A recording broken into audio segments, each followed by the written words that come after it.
Welcome everyone, and strap in because today is not your average model stream. We are launching our SLS Artemis model kit to near space. This is our special watch-along livestream, so whether you're here with a fresh cup of tea or you're halfway through a build, you're in the right place. For the next couple of hours we're celebrating this mission in a proper model making style, which means we've got familiar faces from the modelling community joining us, we've got an exclusive designer interview about the kit, we've got some exclusive space themed giveaways during this stream, and we'll have a full how to build segment so you can follow along with your SLS Artemis kit at home.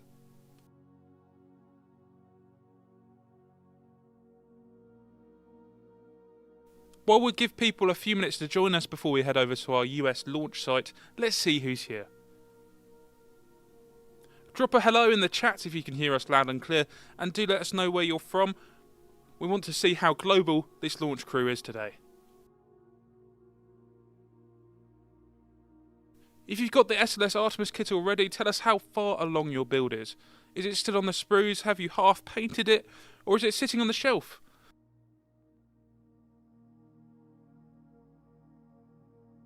So for some additional context, if you're wondering what is going on here, we have a near space launch planned today where our SLS Artemis model kit is heading skyward, carried by a high altitude balloon.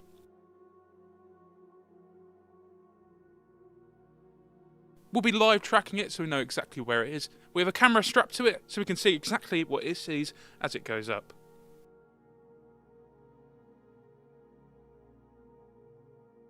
Hello to everyone in the chat, I can see it's filling up nicely, which means it's probably just about the right time to head over to the US launch site.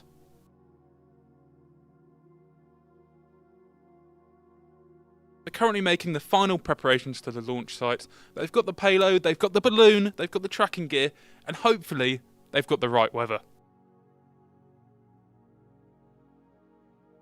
Let's cut over to the team on the ground and see how our SLS Artemis mission is coming together.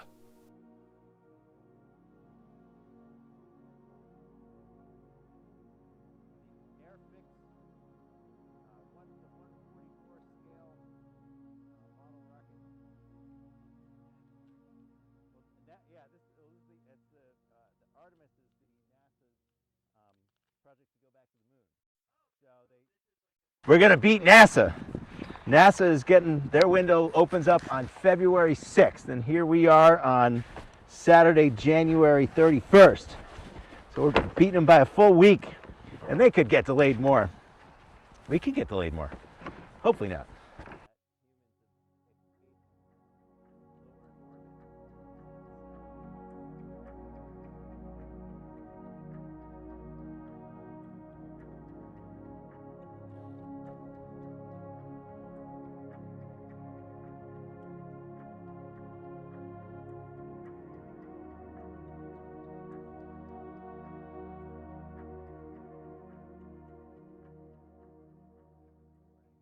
Okay, today we are going to break a world record of the highest altitude reached by a replica rocket aboard a high altitude balloon, sending the SLS Artemis up to over 100,000 feet.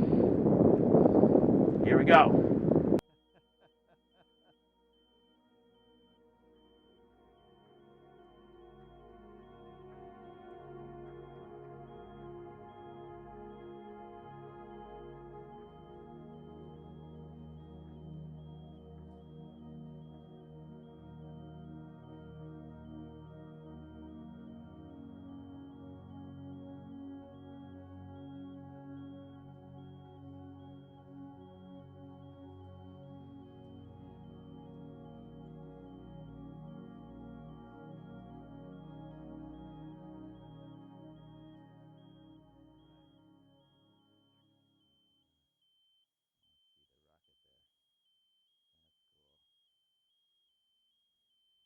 Yeah, when you tell me, we're going to start the countdown.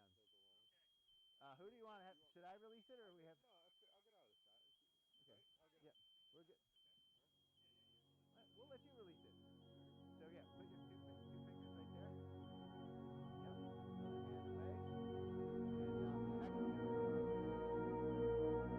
And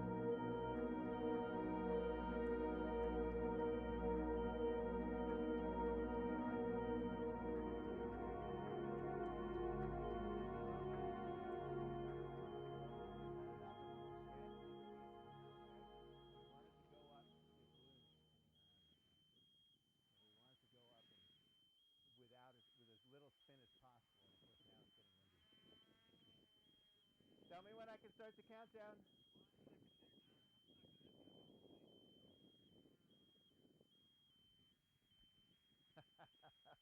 I should do my camera. I never take pictures with my own camera. This is great. Look at it's scary. I usually we always let the kids do this. So it's the fun part. All right. We have the Artemis scale 1 to 144 model rocket heading to the stratosphere. Can I start the countdown? Huh? Oh, that's right. Let me actually grab that real quick and double check that. Thank you for reminding me of that. On release. I'm supposed to. Please document. We are all in compliance with Title 14 CFR 101 Subpart D for unmanned free balloon. I've issued a NOTAM, which is not required, but we do that out of abundance of caution. We have lift. So it's T minus countdown. Okay, so we are T minus 15. Are you ready? Okay, T minus 10, 9, 8, 7, 6, 5, 4, 3, 2, 1. Liftoff. We have liftoff. Woo!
Wait. Now say it. Houston, we are in contact. Our SLS Artemis rocket is currently at 4,229 feet. So it's moving pretty fast. It's going really fast. Yeah. That's faster than usual, I feel like. I did launch it, my goal was 5.7 meters a second. I think it was right about that. Let's actually see on Rick's.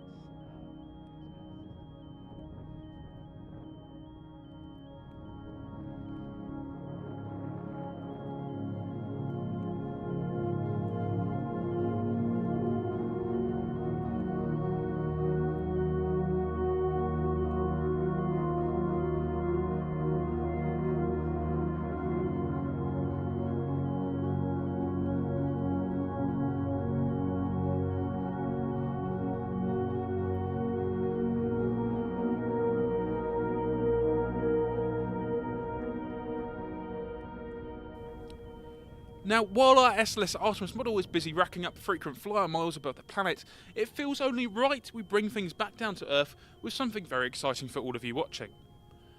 To celebrate Airfix sending the SLS Artemis model kit soaring to near space altitude, we are giving you the chance to win one of 4 out-of-this-world Airfix Space prizes. The prizes include an SLS Artemis kit of your own, exclusive space-themed bundles, and an Airfix merch bundle to upgrade your modeler uniform. Firstly, there's a link in the description of this video, and also we'll post in the live chat now. But there are multiple ways to enter, and the more ways you enter, the more chances you have to win. All you have to do is follow us on the platforms listed on the competition page, with each follow counting as one entry.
Our SLS Artemis model kit is officially on its way to near space.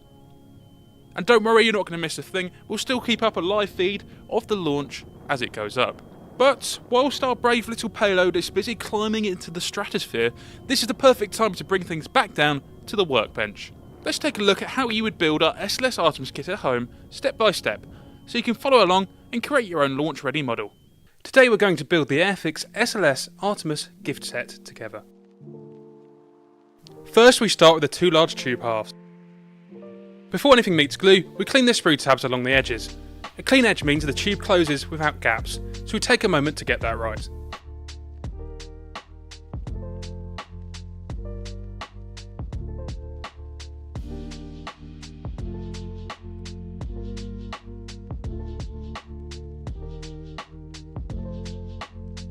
Inside the tube we fit 4 internal formers, We slide the top circular former into place, making sure the key detail faces the correct direction. Then we set the remaining 3 formers down the length of the tube, each one strengthening the structure and guiding the final shape.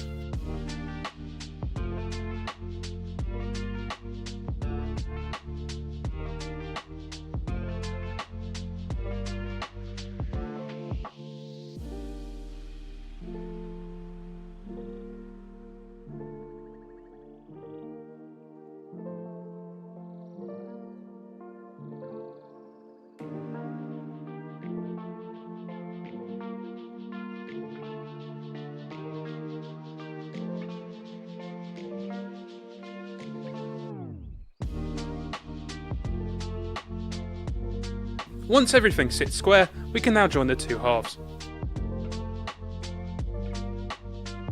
We glue a little at a time, working around the circumference so the seam stays aligned.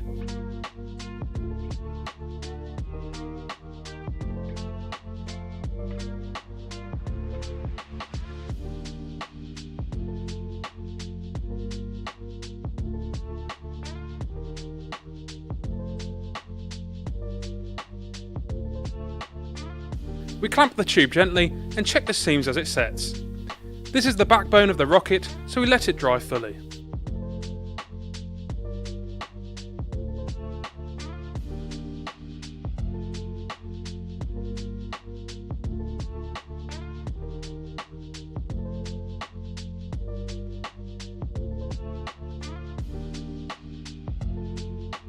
We cap the tube with the keyed top piece, creating the familiar shoulder of the SLS.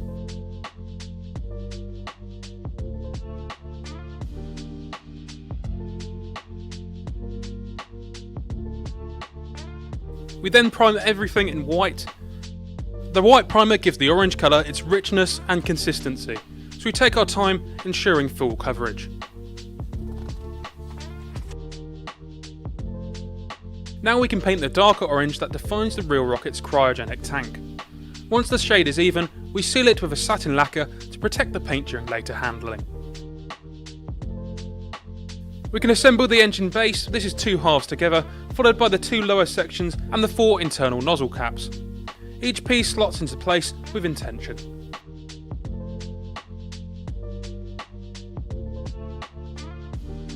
We prime the full unit white, then give it a satin varnish to lock the surface.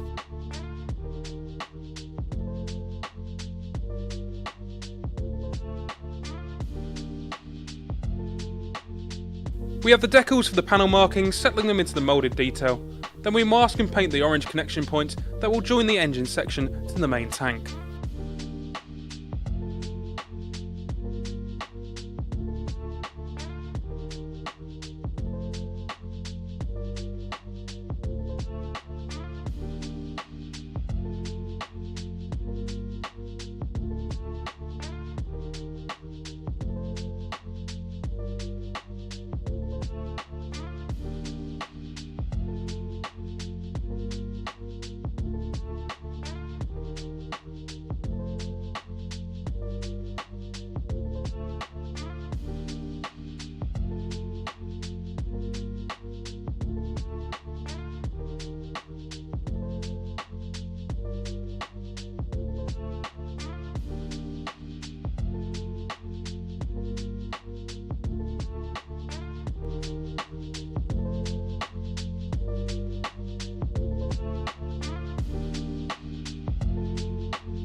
We add very subtle weathering. A panel wash flows into the recesses and settles into corners, giving the engine genuine depth. We remove the excess with a cotton bud and white spirit, leaving the lines sharper and the texture more complex.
We then prime the nozzles black.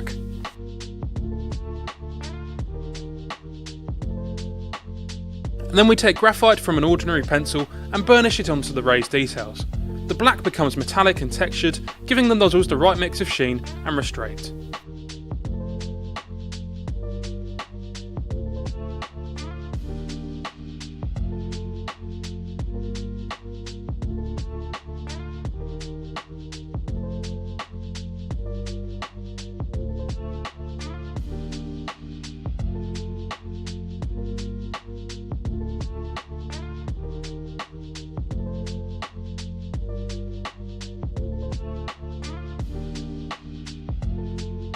We fit all 4 nozzles into the engine base. To keep them aligned, we rest the base flat on the table and adjust the nozzles until they sit at identical angles, then secure them from the inside.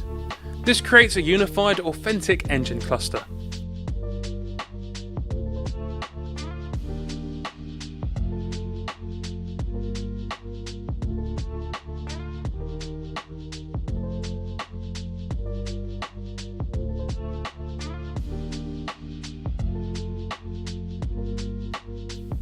Now we can join the engine section to the bottom of the main core tube.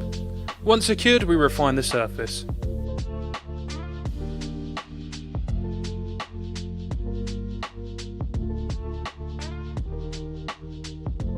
Use weathering powders to soften the orange insulation, adding warmth, variation and the subtle used quality of a working spacecraft.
We take the exposed pipework and give it a pale orange tone. Each pipe has a position and a purpose, and we follow the instruction guide to place them cleanly along the tank. The white end caps remain unpainted, the raw plastic colour is already correct.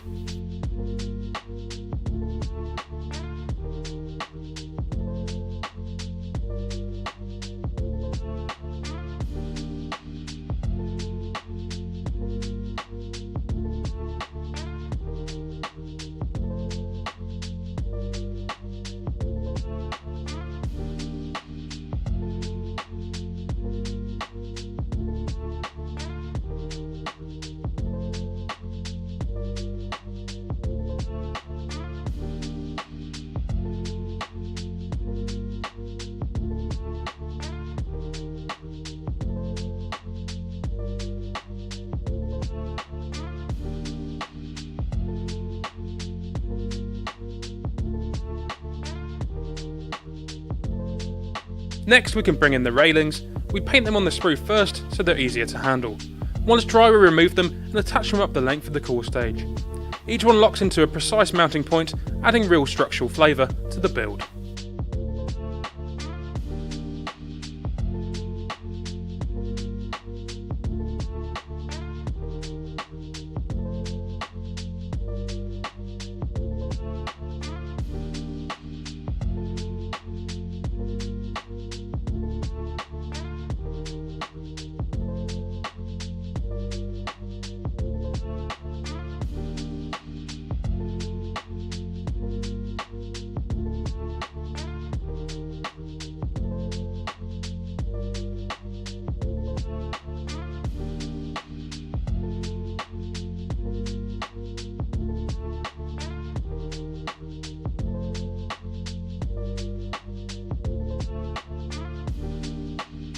Finally, we can run a panel line accent into the recesses, introducing subtle contrast across the surface.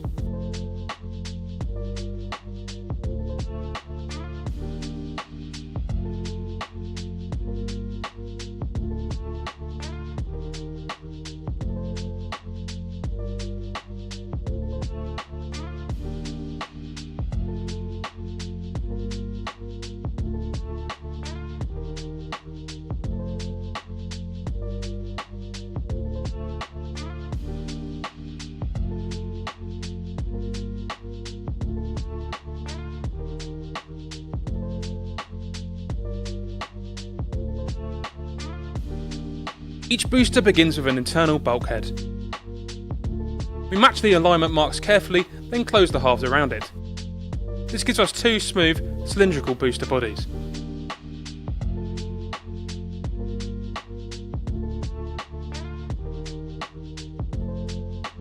We attach the keyed nose cones in the lower engine sections. The internal silver dome and white nozzle slots cleanly into the base.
We prime, smooth the seams and paint the boosters bright white. A coat of satin varnish protects them for decal work.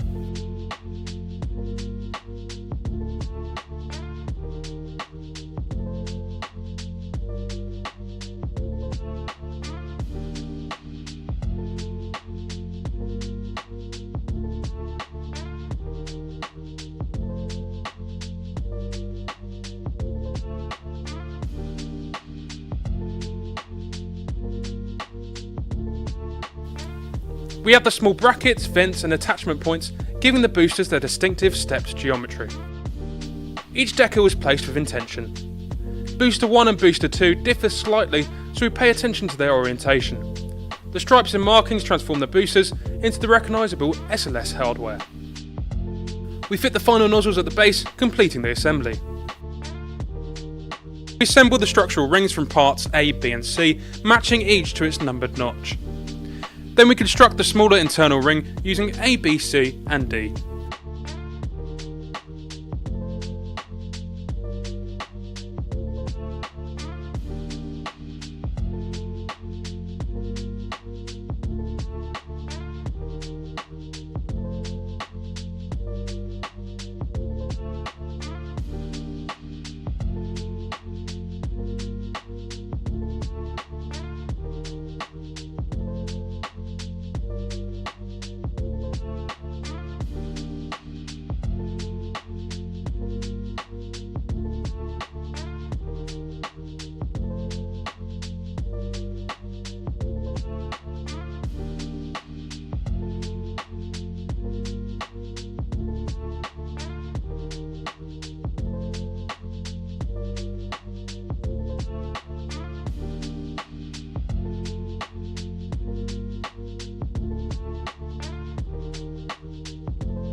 We join the larger outer ring to the upper assembly, lock in the connectors and add the small keyed exterior parts that shape the stage. We build the nose cone and its 4 small nozzles, and once complete we attach the nose cone assembly to the payload stack.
Now the upper stage begins to resemble its real counterpart.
Now that everything is built, we join the sections.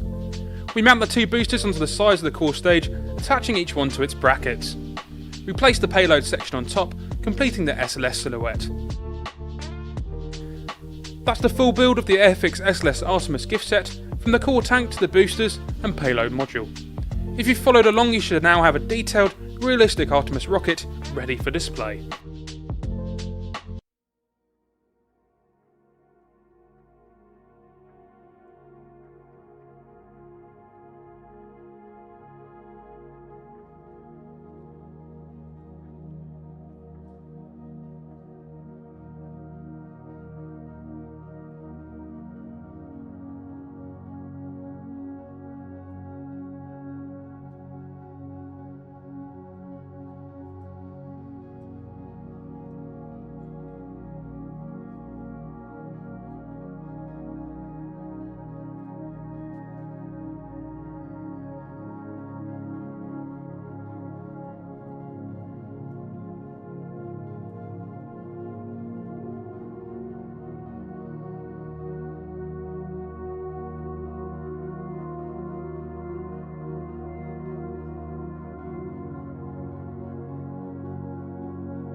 I'm Gary. I run a channel called Gary's Stuff on YouTube.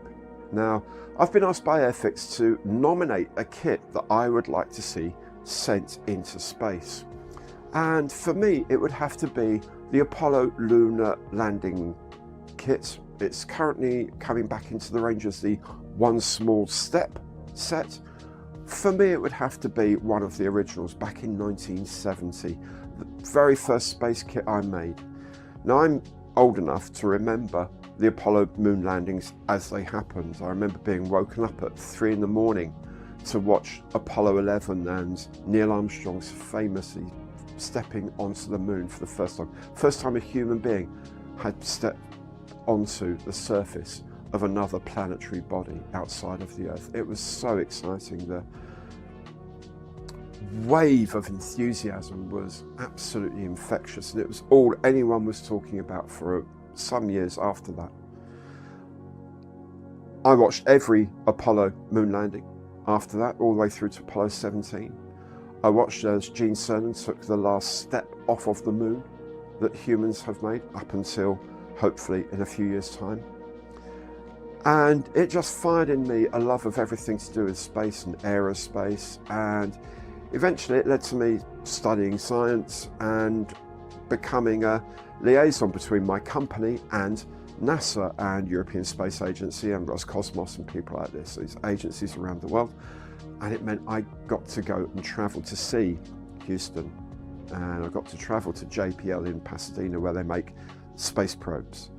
I got to meet a few astronauts. I got to meet Bill Anders, who took the very famous photo of the Earthrise over the moon on Apollo 8. I got to meet cosmonauts as well, and I got to meet so many astonishing engineers and scientists behind space missions, the people that make it all look so easy when it really absolutely is not. Even to the point when on our honeymoon, I made sure Maria and I visited the Jet Propulsion Laboratory in Pasadena, and we were shown around, and one of the things that was there was the Cassini spacecraft that subsequently was launched to Saturn and studied the Saturnian system for many years. So a buzz that I've had for many years is space and the excitement of exploration. For that reason, and for the career it later gave me, and the joy it later gave me meeting people and seeing places that one could only normally dream of, it would have to be the 1970 kit of the lunar module.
The SM79 from Airfix in 1/72nd scale. And obviously this one's quite beat up, and that's kind of part of my journey with this kit. But I guess I should talk you through why this kit means so much to me. Modeling is something we all have quite an emotive relationship with. For some people, it's a way of practicing mindfulness and dealing with their mental health, and for other people, it's just an escapism from the world. For me, it's something that has always been there. One constant throughout my childhood, teenage years, early adulthood, up to where I am today, which I think is still a relatively young adult, but that could be coping. When I bought this kit originally, it was at an event, apparently at Silverstone, my dad has remembered, and we went to a racing day. My dad wanted to see if I was into racing, and spoiler, I wasn't, but I still found model shops there to enjoy, and we found this kit for about £4, and I remember looking at it and thinking, wow, that's so different. I've never seen anything like that before, and bought it. Took it home, started working on it and didn't do a very good job. And in many years, I decided to strip it down and repaint it and put it together, and I just loved it. And then it's been the one model kit that's been through every house move with me. It's been through every relationship with me. And ever since then, it's always sat on my shelf as a symbol of, I guess, defiance and hope and love and what you can end up having. This model might be beat up. It might be something that doesn't look impressive. But to me, it's something that I will always be proud of, helping me remember where I've come from and where I've come to. Plus, in addition to that, it's a reminder of my dad. It's a reminder that he is a constant support in my life, no matter what I've been through, and that I have him to thank for me getting into aviation and modelling as a whole. And so as part of that, I wanted him to come here and talk about modelling as a whole too. I do remember when you were a young kid, you had a bit of a fascination with Italian aircraft for whatever reason. You used to enjoy trying to make them. Obviously you made mistakes because you were only young, but you did give it your best shot. What's my excuse now though? I can't find an excuse for you now, you'll have to find your own. You also used to obviously enjoy watching the films like Battle of Britain and any films that had aircraft in it. And one of the films we watched a lot was Memphis Belle, which I think was probably one of the first films I bought for you properly, because obviously it was supposed to be a realistic portrayal of crews actually going through the terrors of flying into battle. Yeah, it's basically your fault I got really into aircraft. Yeah. Yeah. Yeah, took you to Fairfield when you were about 4 years old. We sat there and watched the aircraft for a bit. Then we went and played on the fairground, and I thought you'd want to go straight home. But you said, no, let's go back and sit and watch the aircraft, and we spent all afternoon there. And it's been just about every year since at Fairfield. Just with waves of me buying massive collections of models. Not always. Sometimes your mum didn't give me the money, so you didn't get quite as many. I always remember like getting this. I know you don't remember buying it, but I remember coming up to the stall and it being there, and it just looks so different to everything else. And even when I was a kid and we used to go to the local model shop, obviously without saying where it is, I remember going there a lot. And because in that shop, if you remember where it was like, it had like RC stuff, and then it had like just the wall of modelling stuff. Yeah. And I'd always just like comb through and try and find the stuff that I didn't really recognise, or anything with like a Swedish insignia or Italian insignia on. So just always like building stuff different. It's part of why modelling is so special to so many people, just because it allows you to build those memories and just build relationships with people as well, whether it's like friends that you model with, people at your model club, or obviously like generationally, like with me and you. And I think that's like a really special thing with modelling. Yeah, but I think it also gets you into researching and history. Yeah. Because obviously even with the basic model kits, on the old Airfix instructions and that, it tells you a bit about the aircraft, you know, when they were first produced. Yeah. The speed, the crew, how well they fared in general. I used to sit and read them a lot. Yeah. Yeah, they're really nice. So that's good as well, because it gets you into the actual research side of it and develops the interest a lot more. And now we've got the irony of me trying to get you back into modelling more. Yes. It's going well. I will get them started this year, but it's just, for me, it's more about how to not paint them, but it's the best way to get the best result. Because again, I haven't done it for, well, since we did them with you when you were a kid. Yeah, I'm really glad I got to share this with you, so. Yeah, that's great. And that's why my nomination for the model I would send into space is this, the SN79 in 1/72nd scale from Airfix.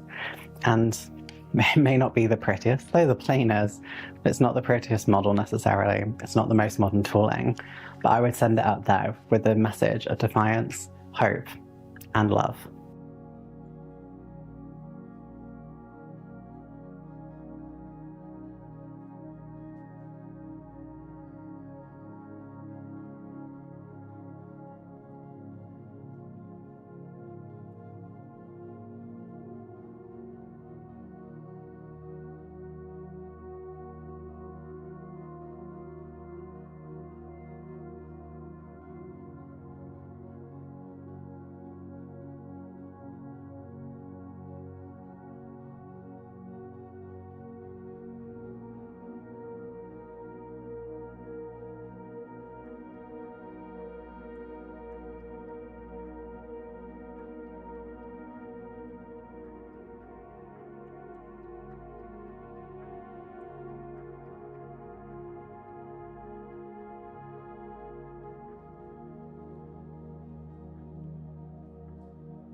Hello everyone, I'm Matt from Model Minutes, and if I could send one model kit into space, it would be this one.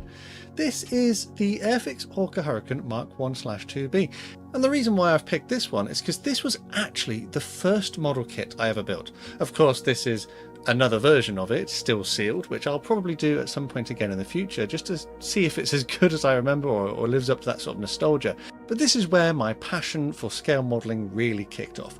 So there's a bit of a story behind this one. I had been on a visit to the Imperial War Museum in London, and I really wanted a Spitfire. I didn't really know what building model kit was about, but when I went into the gift shop, they had a selection of different kits there. They didn't have any Spitfires because naturally I would have bought one of those, but they did have this one sitting on the shelf. So I purchased it, and we took it all the way home. I was really eager to get into it, and we travelled on the train, but obviously my mum was like, don't open the box, you'll lose all the bits. And you know, fortunately that was a good call, because otherwise I would have lost everything. But I remember opening it up, and I spent days. I personally spent like 3 or 4 days just working on this. And you know, it's not fantastic in the sense that you only got 2 different paints included, so I actually left the lower side in bare plastic, and I painted, I think, the propeller and the tips of the propeller blades with some extra paint, which I bought later on in the future. But I remember having like a really fun time with this one. And yes, I don't think I did a very good job of building it. I didn't have a clue what I was doing at the time, and arguably I still probably don't know what I'm doing most of the time now anyway. But this is where my passion for scale modelling really kicked off. So I think sending this one into space to sort of preserve my memory of this model kit, and perhaps it might be found by a civilization somewhere in the far future, and they can open this one up and perhaps have the same joy for scale modelling that I have now. So thanks to Airfix for letting me share my story there, and I hope that your model kit space launch goes really well. I will see you all on the workbench again very soon.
I was asked what Airfix scale model kit I would put into space, and I chose the Jaguar E-Type starter set.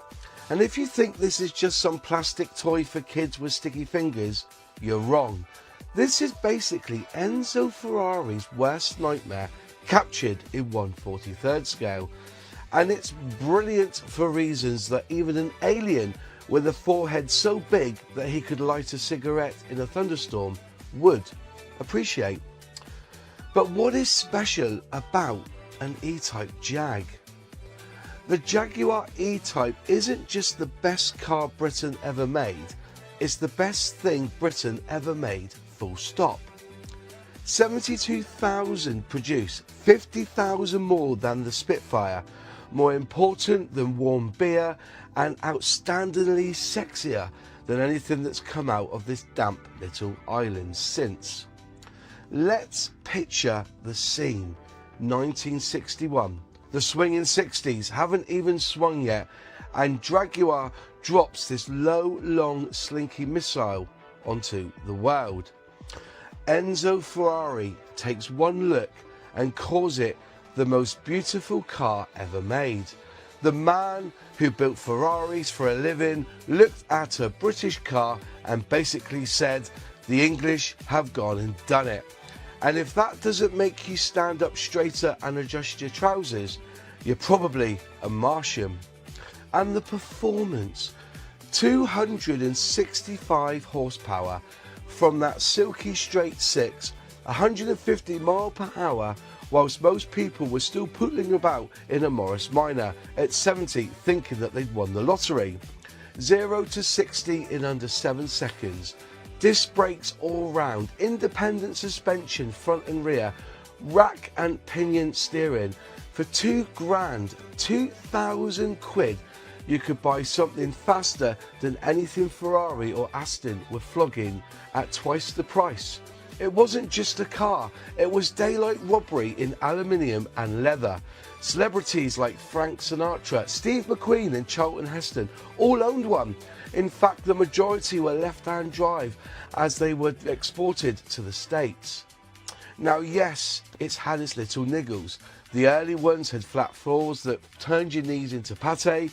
The Moz gearbox required the patience of a saint, and if it rained you'll get wetter than a Labrador in a car wash.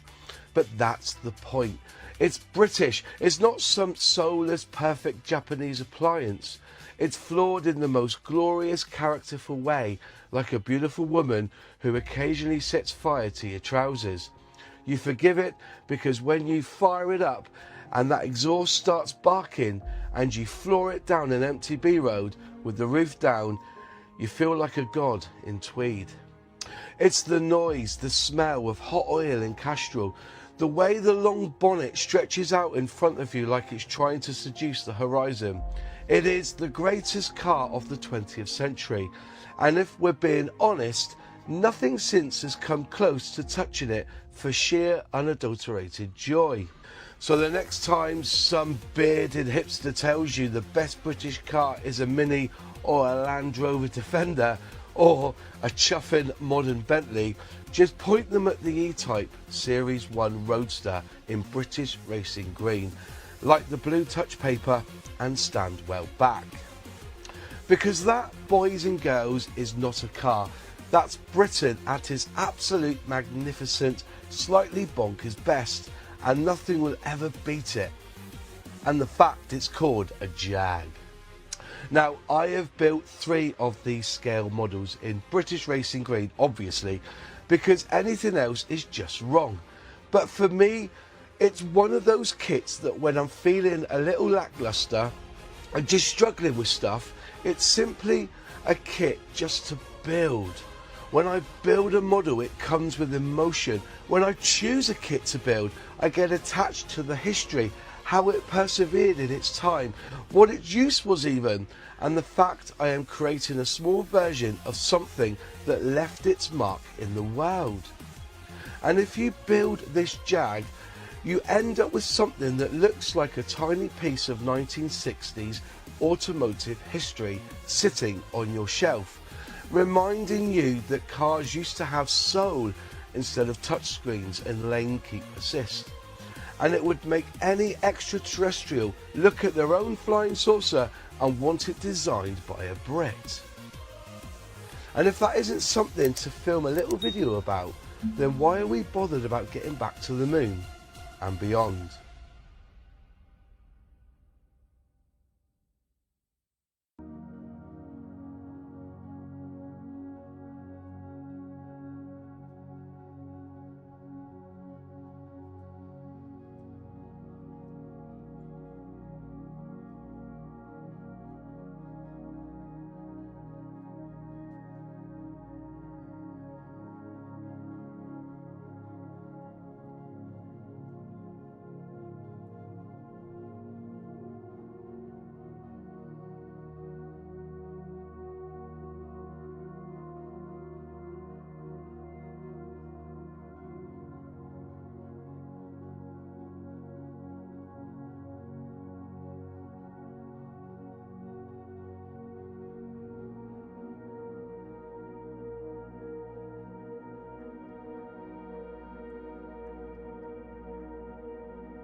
Now, we have talked about the launch, we have talked about building the kit, but what about the person who actually brought this model to life in the first place?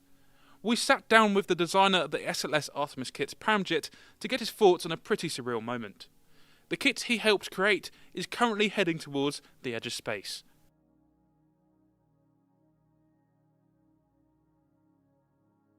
I'm Paramjit Sembi and I'm a senior designer for Airfix, and I designed the 144 SLS Artemis.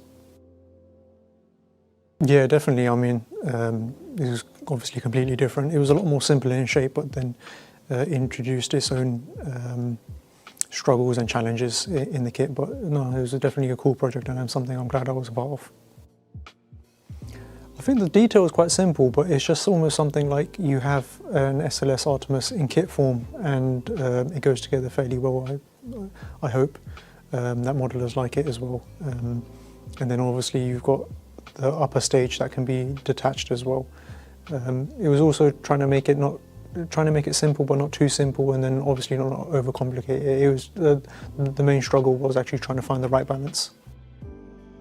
Yeah, I mean, I think the challenge for this was that I couldn't obviously go see it, so I did offer to go see it, but sadly it was declined on multiple occasions. I was like, I'm more than happy to go see it, that's fine. But yeah, the main challenge was obviously not having to see it physically, just going by research, and obviously they were still building it as well, sort of, at that time. It was more or less done, but that was the hard part, just trying to get information for it, which was a bit of a challenge, and obviously not seeing it in real life. That's because you need to see it in real life just to get a feel for it. Yeah, I think that's pretty cool. I mean, you guys organised that, so I was quite chuffed with that. When you said, "Oh, we're sending it to space," I was like, "What do you mean you're sending it into space?" But you literally were sending it to space, which was pretty cool. I was like showing my family about it as well, and yeah, it was pretty cool. Yeah, so research had done most of the work for us, had a nice research document, and the key thing was we had a model that was on the NASA website that's open source, or like free for public consumption. So we just sort of had that, put that to the right scale, and then just used it as a rough guide. I mean, just to get the like really rough dimensions, because it's not obviously perfect. And then using that and pictures. It's not like how we usually use scan data for aircraft, helicopters and stuff like that. It's not like anything like that. It was just a very simple shape. Yeah, so as we're filming this, we're filming in February 2026, get my year right. And I think I'd done this about 2 to 3 years ago. And that was when the design was finalized. I think I'd done this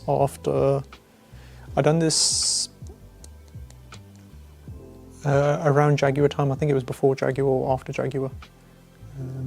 But yeah, no, a nice, cool project. A nice, good mojo project. It was pretty good. That's the best way to put it. Yeah, so you can see the model behind me. The core stage is all more or less one piece. The bottom of it, that white section, is a separate piece. But I was actually initially designing it, the core stages, to be the separate parts, because you got the hydrogen and then you got the oxygen parts of it. But then that just sort of goes back to the beginning where I was saying just needed to find the right balance of having a nice simple kit and obviously not overcomplicating it, but then also not making it too simple as well. So yeah, that was one of the early things I was doing in terms of the design stage, but just sort of rolled it back a bit. The capsule that the crew come back in, some people were saying, oh, how comes that wasn't included? But again, it just was to make it not to overcomplicate it, and also the scale-wise, it doesn't suit this sort of scale, because obviously it needs to fit inside the model. I think something like that would be better as a different project, maybe at a slightly bigger scale. Maybe just doing that separate section. I think that it bodes well to that rather than putting it inside this.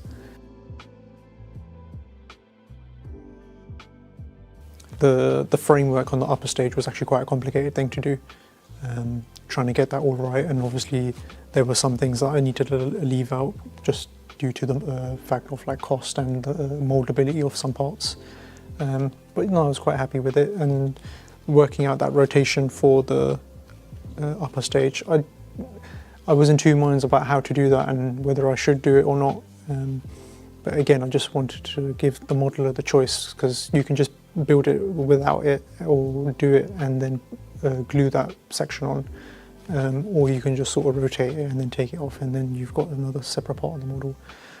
Funnily enough, when I was actually doing this, I built the Lego Saturn V and a 1/72nd scale model of the Saturn V. So I was in that like sort of zone in terms of like space stuff. So I was quite happy when I was designing that, in terms of this is what I want to do, this is how I want, and provided a pretty good challenge and a really fun project in the end.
Okay, we are on our way to recovery. We first have to make a stop in Kingston and drop off the trailer and just go to New Hampshire to where the Artemis is going to complete its re-entry for all of our engineered predictions. And here we go. Oh, it'd be good if I turned on the car, wouldn't it? And there we go, we have a big update on the mission. The balloon has officially burst, which means our SLS Artemis model kit has begun its return journey back to Earth. This is all part of the plan though. Once the balloon reaches maximum altitude, it expands, it pops, and the payload begins a relatively controlled descent back down under a parachute. So if that looked a bit sudden, don't worry, this is exactly what we're hoping to see. Right now the tracking systems are locked on and the capsule is making its way back through the atmosphere, heading towards the planned landing zone. Meanwhile, our US team are scrambling into action, heading out to the recovery point to bring our well-travelled model safely home. We will keep you updated as it comes down, but while gravity does its thing, this feels like the perfect moment to look back at where the story of lunar exploration really began. 10, 9, ignition sequence start. 6, 5, 4, 3, 2, 1, 0. All engine running.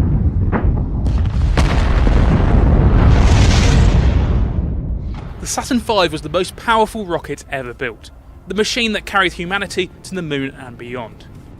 It stood 363 feet tall, that's taller than the 36-storey building and 60 feet higher than the Statue of Liberty. Fully fuelled, it weighed a massive 6.2 million pounds, that's the equivalent of about 400 elephants.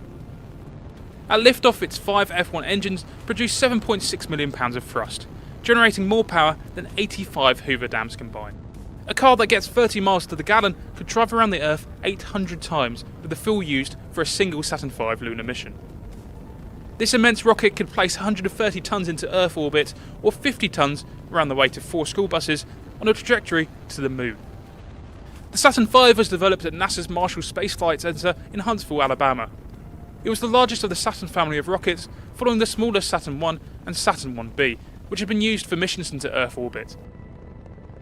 But to achieve President John F. Kennedy's goal for landing a man on the moon before the decade was out, NASA needed something vastly more powerful, and Saturn V was the answer. The Apollo Saturn V, America's largest space vehicle, is being developed for extensive manned space missions, including landings on the moon prior to the end of this decade. One of the most important steps in creating a useful space vehicle is the live development testing of the propulsion system. These tests, called static firings, involve strapping down each stage of the vehicle and firing its engine.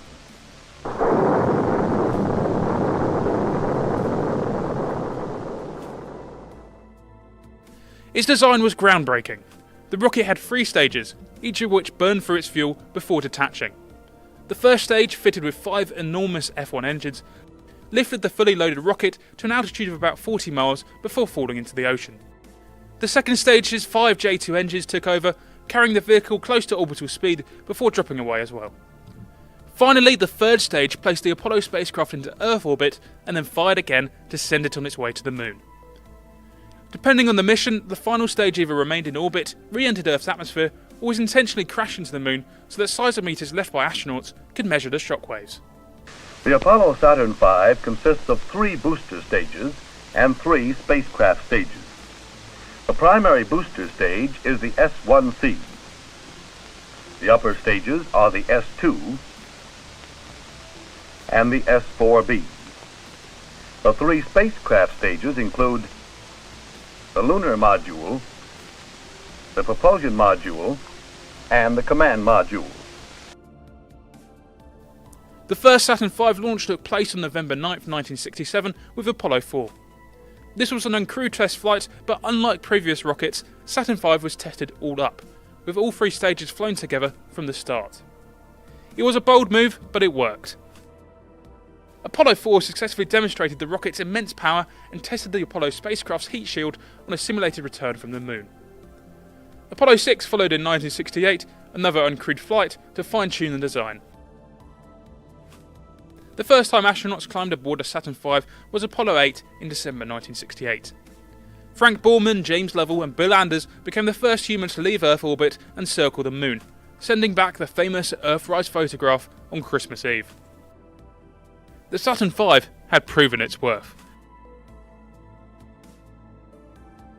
And in March 1969, Apollo 9 tested the lunar module in Earth orbit, while Apollo 10 rehearsed every step of a moon landing without actually touching down. These missions built confidence for what came next. On the 16th of July 1969, Apollo 11 lifted off atop a Saturn V. At 15 seconds, guidance is internal. 12, 11, 10, 9. Ignition sequence start. 6, 5, 4, 3, 2, 1, 0. All engine running. We have a liftoff. Liftoff on Apollo 11. 4 days later, Neil Armstrong and Buzz Aldrin became the first humans to walk on the lunar surface, while Michael Collins orbited above. More than 500 million people watched the event live as the Saturn V fulfilled Kennedy's vision. All right, go ahead, Mr. President. This is Houston out. Hello, Neil and Buzz. I'm talking to you by telephone from the Oval Room at the White House.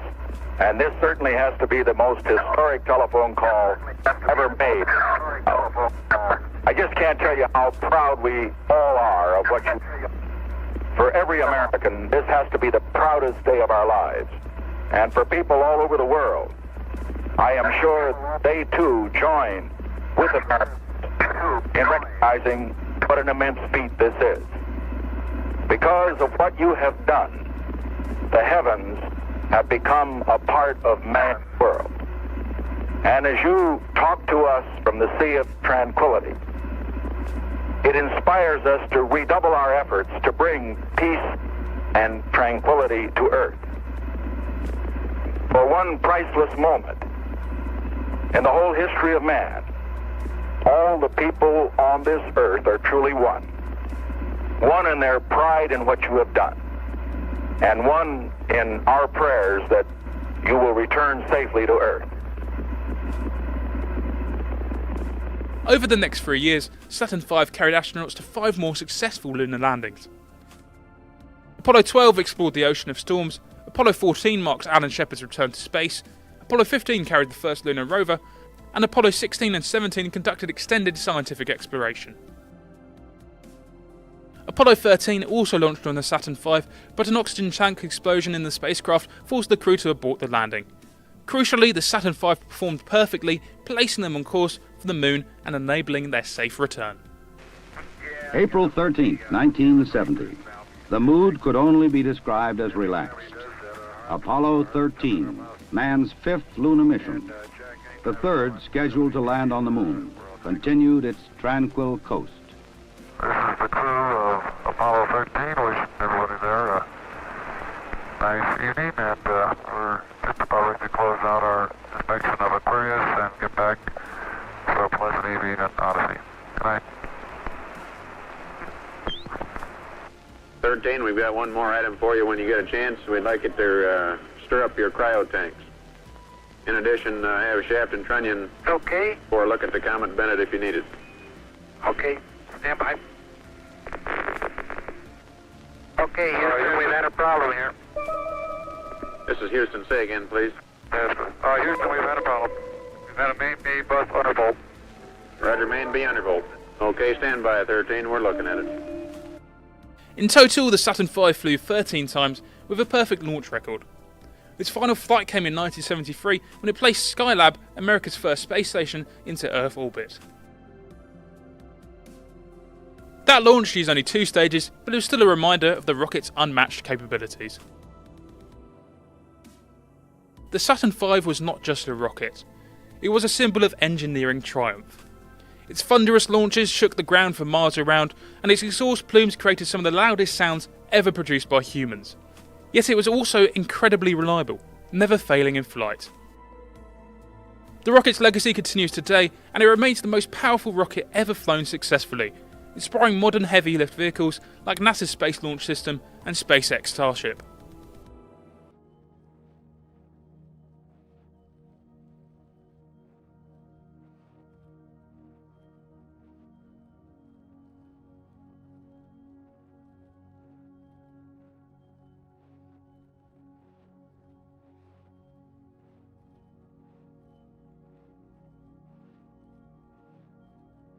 From the first footsteps on the moon to a model kit that is just taking its own trip to the edge of space and back.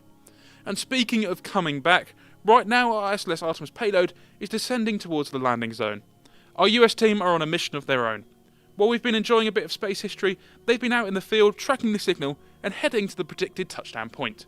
Let's head over to the team in the US and see how they got on recovering the SLS Artemis. That's a little insane. Holy cow. Wait, tell us what's happening right now. So we are at the recovery site. Artemis has landed about a half mile that way. We can get to it on this road and be about it'll just be 500 feet up into the woods. But we need to get permission from the town of Keene, or the city of Keene, which tomorrow is Sunday, so we're not going to get permission from them on a Sunday. And now we need to decide if we try or if we I wait until Monday and call them. Isn't this technically video evidence that we are breaking the law? if we actually walked in here, yes, but I'm not going to do that. Oh, okay. No, by I would try to get permission. You're not going to walk in there, got it. Oh, well, yeah, I'm reading the sign. I mean, if they put the sign way over there, come on. No, I'm not trespassing yet. No, I do not trespass when I do this. What can I do for you? So my name is John Garichet. I'm from Kingston, New York, and my company launched a high-altitude balloon from Olive, New York, and it has, after reaching 110,000 feet, it's come down and landed in the city of Keene's water supply land. So I'm trying to see if there's any way we can get permission. I know we might have to wait till Monday, but I'm hoping maybe you guys would be willing. It's about 400 feet off the road, which I see is plowed, and we would just love to be able to recover it. It's got a whole bunch of cameras and some scientific experiments, and a model rocket of the SLS Artemis that we filmed. So, is there any way you might be able to help me out? Are you sure it's still intact? Because yes. The National Guard shot something down earlier this evening. They shot something down, really? Not much. I would. They said Chinese spy balloon. Does that sound familiar? I'm familiar with the Chinese spy balloon. This is nothing like the Chinese spy balloon, and it was moving probably a lot faster than most people would be able to shoot it down. I mean, it was probably dropping at about through the area at about 20 miles an hour vertically. I mean, it probably landed about 15, 12 miles an hour, but the chances of them detecting, and I have I have two trackers on it, and they're both still working. So we're on Dakin Road. I could give you I could give you coordinates, actually. That might be the easier thing. Okay. It's 42. Digital can give you the digital degrees and longitude and latitude. Sure. 42.935 0529. That's very specific, actually. Probably extra numbers I need, but comma minus 72.2249 854. Yeah, that's within the. Yeah, within a few inches, probably. It may be up in a tree, in which case we'll have to.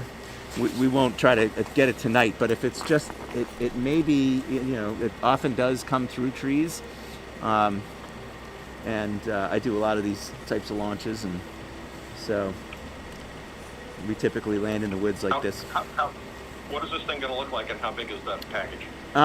It's got a parachute. It's about a 6-foot diameter parachute, but of course it's not going to be, spread out at the moment, although it might be caught up in the trees. And then it's got there's an orange box that's about 8 inches by 6 inches by 4 inches, with a radio and a loud alarm on it. That'll probably go, although if the battery gets too cold, it might stop tonight. And then below that is the Artemis ship with 3 cameras and a box full of the experiments and heaters and batteries. A model spaceship. And it's a model of the SLS Artemis, the rocket that's about to take the humans back to the moon for the first time in 50 some odd years. So that's supposed to launch next week. So that was part of the big part of this launch. So yeah, I don't know what the requirements are, and if somebody could just accompany me, or I mean, I don't want to cause problems. I certainly don't want to break any laws or anything. Where are you coming? Where are you going to come from? I am currently here at Dakin Road. I came from Kingston, New York, so it's about a 3.5-hour drive for me. And what's the road you're at? It's the intersection of Middletown Road and Dakin Road, D-A-K-I-N. And Dakin Road it goes in about like 100 feet, and then there's a fence and a warning that this is the city of Keens water supply lands, and there's no trespassing. The town itself is Roxbury. Oh, it is? Okay. But I'm calling you because it's the city of Keens property, and you're the only one I figured who would be around this late in the evening. So, and I don't know. I'm hoping you might just be able to help me out, and I understand if you guys are busy or whatever, but if it's easy to do. So you're at that intersection right now. I am, yes. Okay. I am going to send an officer out there to help you guys out. Awesome. That is really awesome. Thank you so much. Do you guys have access? There's a gate here. You guys wouldn't have the key. You don't have access. How far away do you think it is? Well, so it's down the road. I think it's going to be 0.6 miles walk down the road, and then it's about 400 feet up in the woods. And there's a chance it's up in a tree, in which case we'll have to come back in the daytime.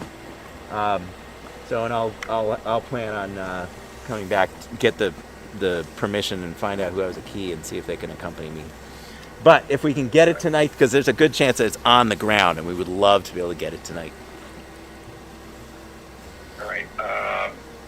So you're going to be at Middletown Road and Dakin Road, that intersection right there? Yep. All right. I'm going to have the dispatcher send an officer out there, and I'm going to let them use their judgment. They may not want to walk all that way into the freaking woods. And I totally understand. It is a cold evening, and I do understand that. But we're fully prepared for that kind of thing. But I understand your officer may not be but I really appreciate the. Hopefully it'll be simple and we can make it happen. But I do understand if it's not.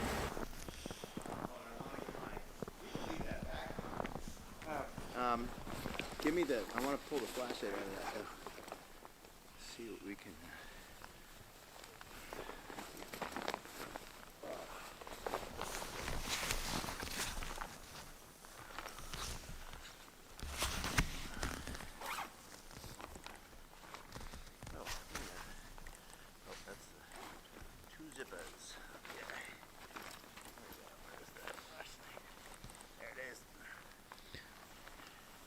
It's the sun. That thing is the sun. That would be very helpful though if we get close to this thing. All right, so the deep part is just on the edge, and then it's like 8 inches. It's not too bad. Not too shabby. Oh, here, wait. Film down there, and then you can really see what we got. Oh, there we go. So I just want to see what the signs say, and if there is a way around it. Climbing over fences is not an ideal thing.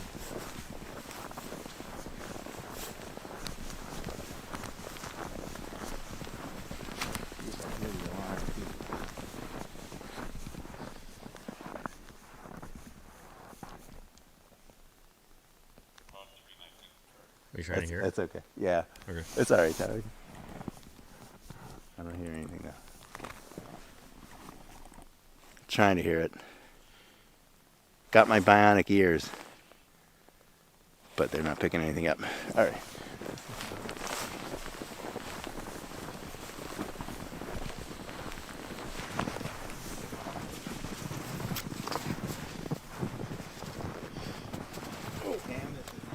Careful. Big drop.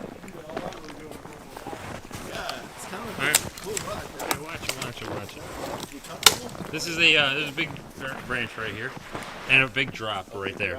That's like a rock. There's a huge rock. It's a rock wall. Yeah, it's right here. Here. Yep, be careful. There's a lot of rocks here. A lot of very slippery rocks. It's so bright. It's like I think we want to go right. Yeah. I think it's over here. It is soon. Yeah. All right. Okay. Go for it. That would, if it is. Oh.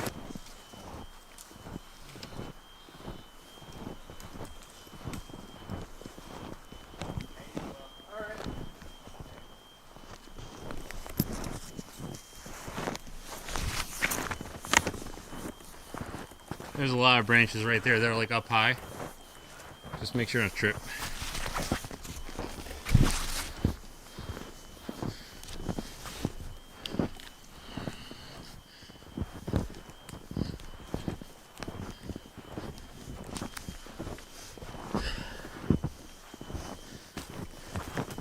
More of that. Ah, jeez. Really big one right there.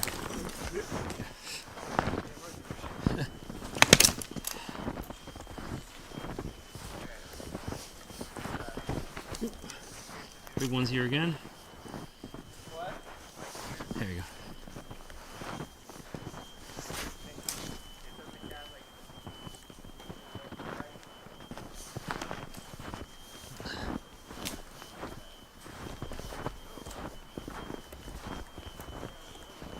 Sounds like it's up that way.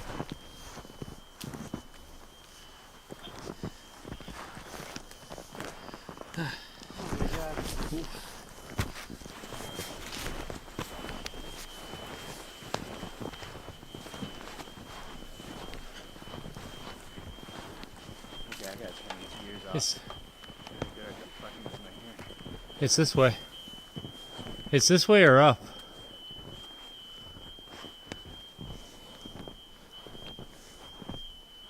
It's this way.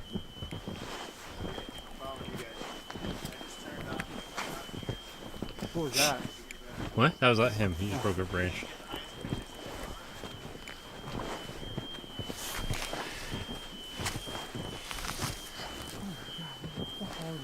It's like right here.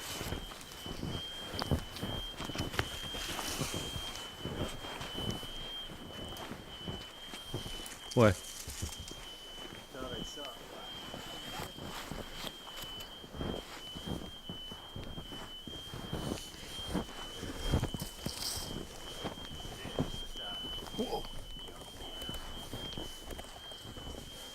Bro.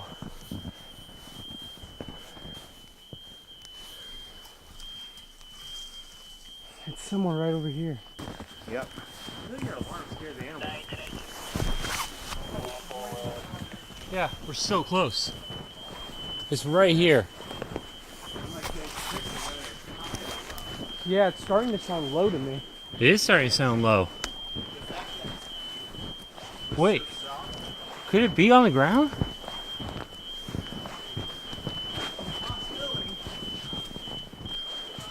Oh, it's right here. Yep. It's right here. Look in the trees. Oh, it's down. It's right there. It's right there? It's on the ground. Yes, it's right there. It's on the ground. It's on the ground. Oh It's my on God, the this ground. hike was worth it. I cannot believe that. Oh man! Oh my God.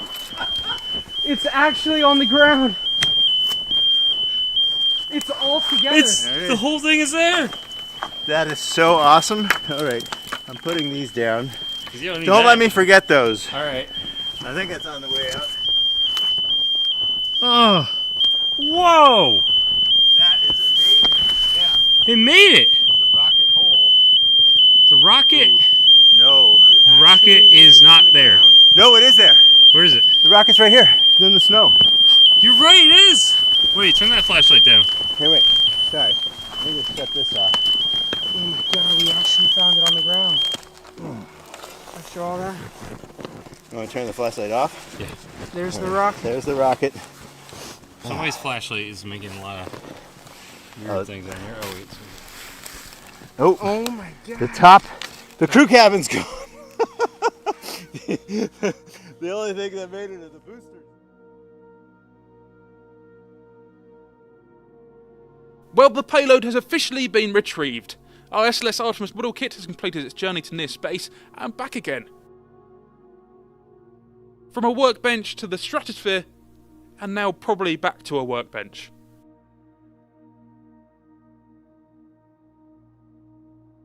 It's looking like it's had a bit of an adventure. There's a few bumps and a few knocks, but that's the sort of wear and tear you would expect from a trip that involved a balloon burst and a parachute ride back to Earth. The good news is, just like any proper project, it's heading back to the bench for some TLC. Quick reminder before we leave you, our space prize giveaway is still live until the end of the month, and you could win one of 4 out of this world Airfix Space prizes, including an SLS Artemis kit, exclusive bundles and Airfix merch. So make sure you enter through the links and follow the steps so your name is in the draw. And if you're watching this stream right now and you're getting a bit of FOMO, the SLS Artemis kit is in stock right now and it's ready to launch from your workbench. And finally, thank you so much for joining us on this very special live stream. We've had designers, builders, a live near space mission and a recovery operation all in one stream. We really hope you've enjoyed your time with us this evening. From all of us here and the team out in the US, thanks for being part of this journey. We'll see you next time. Thank you very much for watching.